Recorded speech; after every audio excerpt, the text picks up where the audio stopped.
So, Gay Pride Month starts tomorrow, June the 1st, 2026. Jerry Heron, LGBT Patriots, coming to you from Phoenix, Arizona, which is going to be 100 degrees today. Pride is over, folks. In case you haven't figured that out, Pride is over. For most LGBT, the idea of the doves are looking for breakfast. It's late. For most LGBT anticipating Pride, it's like a month-long root canal surgeries, and we're over it. And when you read the comments on social media, particularly on X, for most of civil society, it is exactly the same. They absolutely anticipate Pride with dread. Now, I find it so funny when I have a discussion. And it really is it's an argument, having a debate with these, one flew over the cuckoo's nest, lefty lunatics about Pride. Honey, I'm 70. I walked in Pride. I walked in Pride in 1978, 1979, and for a few years after that. And there was a reason that we walked in Pride. It was a coming out. We wanted to show society what homosexuals looked like. Tinker, tailor, soldier, sailor, we're just like you. We're unthreatening. There's no reason why you should deny us employment or deny us an apartment or a flat rental, or you should ostracize us in society. And it's gone to the point where it has become a parade of the unfuckables, the freaks, the geeks, the sexual addicts, the sexual fetishists, the trans queer, and straight people without a personality that want to join this unfuckables club. It has nothing to do with homosexuals anymore. And I had this discussion with someone in Bisbee, Arizona, which is a very cute old mining town, which has sort of become a gay haven and a tourist place, and really mostly very delightful place, except anything like that's charming, the gays always turn up, and usually when the gays come, it improves the neighborhood, improves the city. In I think in a lot of ways with Bisbee, it didn't. And it's sort of like it was a rainbow invasion. And then, of course, the St. George Floyd memorials and all the rest of it, which is what I experienced in 2020. But the tide is turning. And, put aside all the fundamentalist Christians who are reminding you that you're a sinner and by biblical Christ. I don't care. I know who I am. I understand where they're coming from. It's entirely their issue. It has nothing to do with us.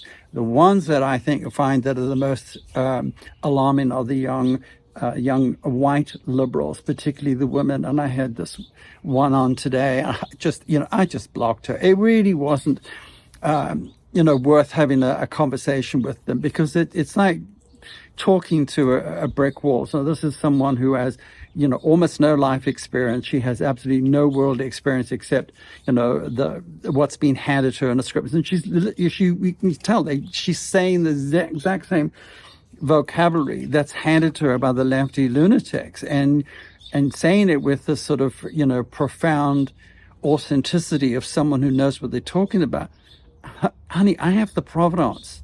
Okay, I walked in the parade, and if you don't believe what my remembrance of that parade is, go and look up the videos. I mean, that 1979 10-year anniversary after Stonewall was, huge celebration, and it was documented and filmed by the ITV news program called World in Action. In fact, I was outed on World in Action, not particularly what I wanted to happen, but as it was, and quite frankly, it started the demise of my employers. My employer after that wanted me out, and it really didn't matter to me because I goals to get into art college and start a vocational training, which I did, and ended up with a successful fashion career.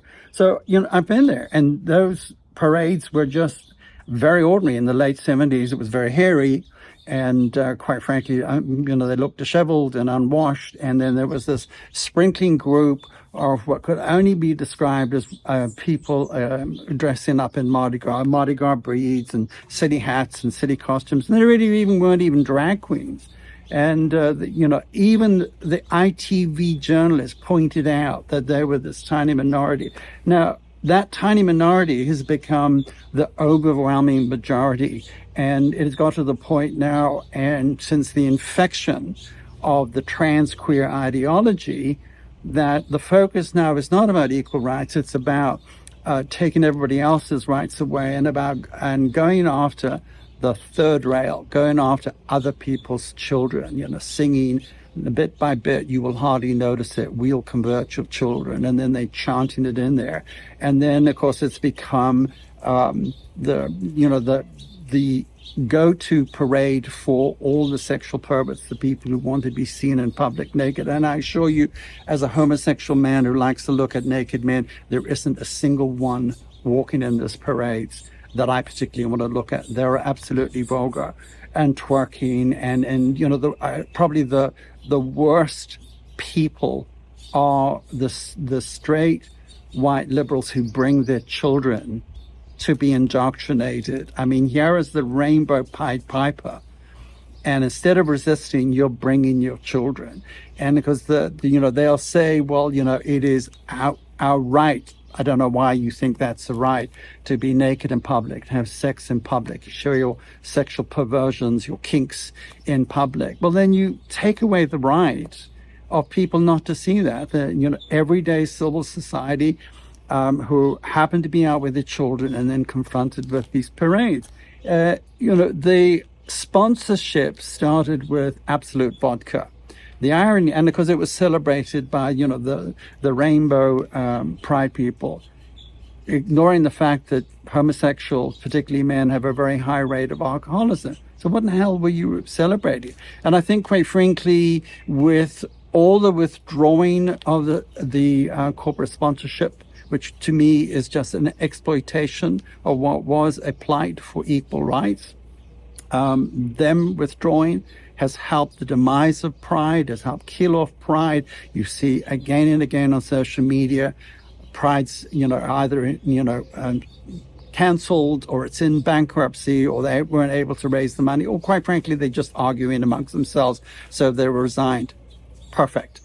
It is over. No one wants pride. And what it has done now, it is a catalyst for homophobia, for people, giving us people, everyday, average, civil society people, straight people, and even gay people to freaking hate us. Absolutely hate us. It's done. No, and you see again so many LGBT, particularly my age, maybe from 40s to my age, and the grave.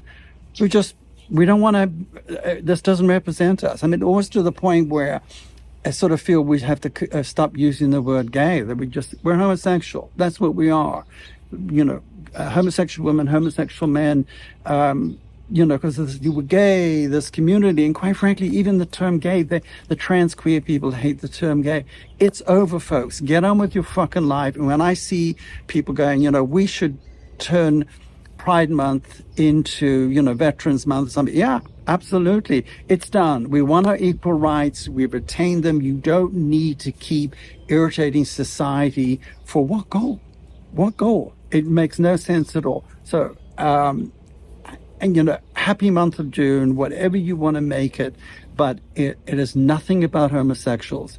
Don't go to the parties. Don't wave your stupid rainbow flag. I mean, I was around in the 70s when the rainbow people, the gay folks, the advocates, the real political advocates, stole the rainbow symbol from Greenpeace and the anti-nuclear movement. I mean, I'm old enough to remember that. And then all of a sudden it exploded and some gay guy designed it. No, Mama Nature designed the rainbow. We need to return it to little girls, unicorns, and leprechauns and be done with it. Anyway, have a wonderful June, and I'm wishing you well. Thank you for watching.